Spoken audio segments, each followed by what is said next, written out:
Hi, my name is Suzanne Gregory, and I'm here to discuss the expanded lung cancer screening and how the benefits outweigh the potential harms in at-risk patients. This topic is about lung cancer, which is a very serious topic and also one that's very personal to me. I myself have a risk of smoking for 20 years before I quit 3 years ago. Although I have quit, that does still put me in a high-risk category to potentially develop lung cancer sometime in the future. So today, what I'd like to talk to you about is to discuss the recently updated and expanding lung cancer screening guidelines put out by the U.S. Preventative Services Task Force. First, I'm going to talk about the current risk factors for the development of lung cancer, as well as the prevalence and the severity of the disease. Next, I'm going to detail the potential benefits that could be gained by expanding this lung cancer screening to a larger population, as well as some of the potential risks from screening and some mitigating factors that may help with those risks. Finally, I will conclude that the sum of the benefits of earlier diagnosis, lower risk of death from lung cancer, and decreased cost of treatment far outweighs the sum of the risks of overdiagnosis, false positive results, or radiation from lung cancer screening. First, we have to ask ourselves, how big is the problem? Lung cancer is one of the 3 most commonly diagnosed cancers in the United States. According to SEER, which is the National Cancer Institute Surveillance, Epidemiology, and End Results Program, lung cancer is actually the most common cause of cancer death in the United States. They estimate that this year, in 2022, over 130,000 people will die from lung cancer. The 5-year survival rate, which is the chances that you are still alive 5 years after diagnosis, is only 22.9%. Although that rate can fluctuate greatly based on the cancer stage that you're in when you are diagnosed. So how can screening help? Well, chances of your survival are better when cancer is diagnosed early. Most lung cancer is diagnosed when it's metastasized or spread to distant sites. That accounts for about 55% of cases today, and it results in about a 5-year survival of only 7%. According to SEER, about 19% of today's cancers are found early. Now, when that is the case, the cancer is found early, that increases your 5-year survival all the way up to 61.2%. Basically, the symptoms of lung cancer are very vague, like cough, shortness of breath, and by the time symptoms have become more serious, the chances are that the cancer may have spread to other sites. So one way to diagnose it earlier and increase the chances for longer survival is to complete a screening before the signs of cancer have developed.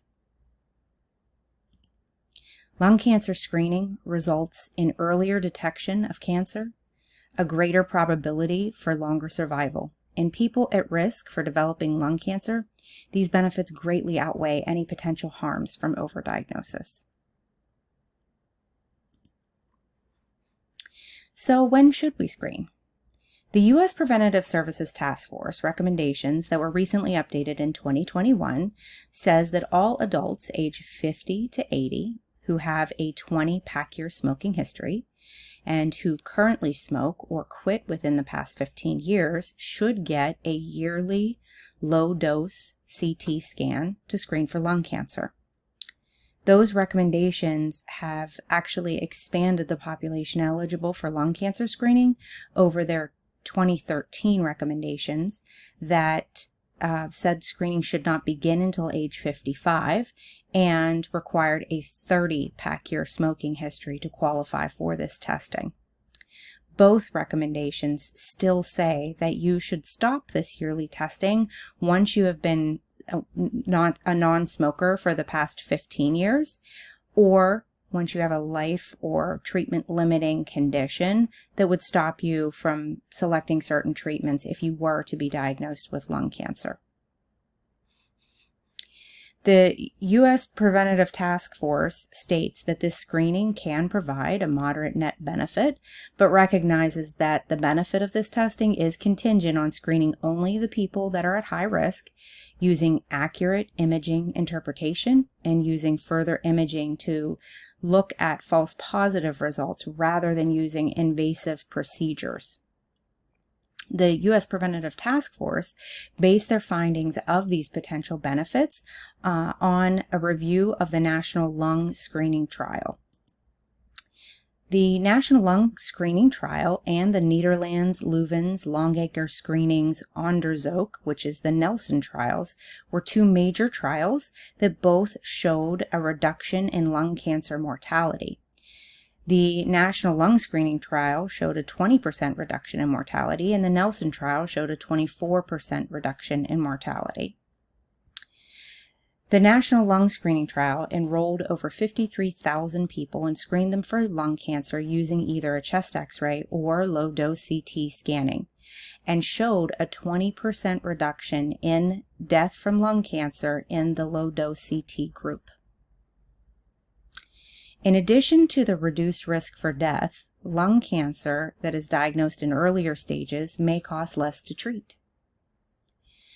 Cancer is extremely costly to treat, with treatment that can consist of surgery, chemotherapy, and radiation. Benegas et al. Reviewed the cost of cancer treatment at 4 health plans with integrated medical systems and found that the cost to treat lung cancer diagnosed at stage 1 was significantly lower than the cost to treat lung cancer at later stages.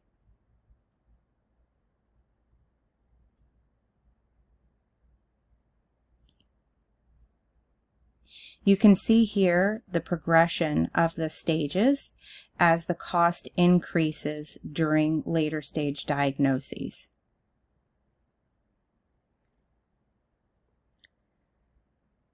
The costs were lower for patients at or older than age 65, but were similarly higher at $71,200 in stage 4 when diagnosed later rather than earlier at only $44,000 in stage 1. It should be noticed that Benegas et al. Identified a limitation in the cost estimates, stating that they did not include new and potentially very expensive treatments that would have been developed after 2008, which was the last year that they had cost data for.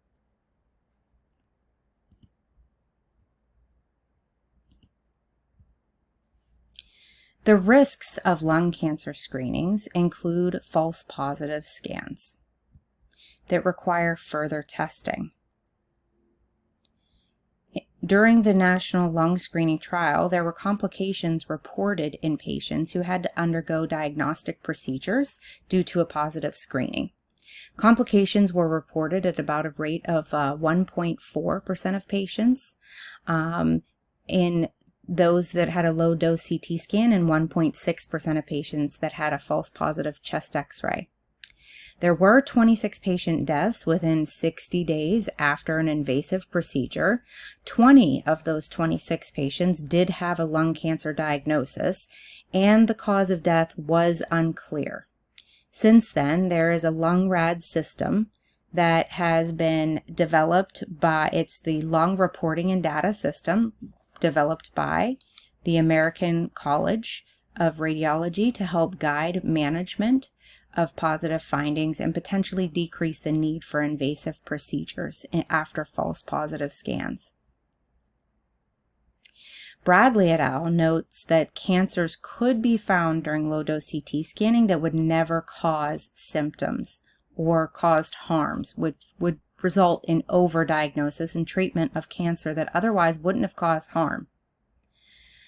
Aberle et al. Estimates that the frequency of overdiagnosis is not large, although that they do point out that further study would be needed. Another potential risk is the risk of radiation. Unfortunately, that is not really something that is able to be directly measured due to the long-term nature of radiation risk. So there would need to be a long-term study to truly tell the risk from radiation.